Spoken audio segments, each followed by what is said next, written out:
Iraganean, bikoteak erromerietan, dantzalekuetan edo paseoan ezagutzen ziren. Bakarrik irteten hasten zirenean, harremana formaltzat jotzen zen eta laster ezkontzen ziren. Euskal Herrian, ezkontzak herri bereko gazteen artean izaten ziren, herrien isolamenduarengatik. Parrokian, ezkondeiak egin ondoren, prestaketak hasten ziren, senideen bisitak, ezkontza eskea eta ezkontza hitzarmenak. Ezkontza erlijiosoa elizan ospatzen zen, aita bitxi ama bitxiekin eta segizioarekin. Baimena eta bedeinkapena elizaren atarian egiten ziren, baina 20. mendetik aurrera aldare nagusian egin ziren. Zeremoniaren ondoren, ezkongaiei zorionak ematen zitzaizkien eta arroza botatzen zitzaien, oparotasunaren sinboloa.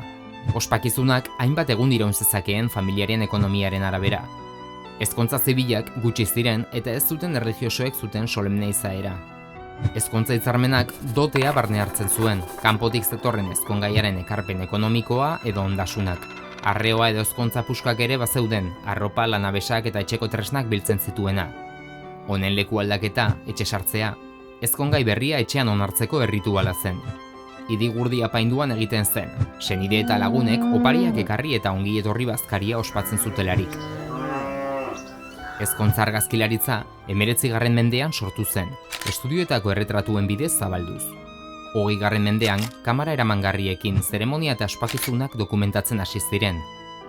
Ezkontza edo eztei jantzia, denborarekin aldatuz joan da.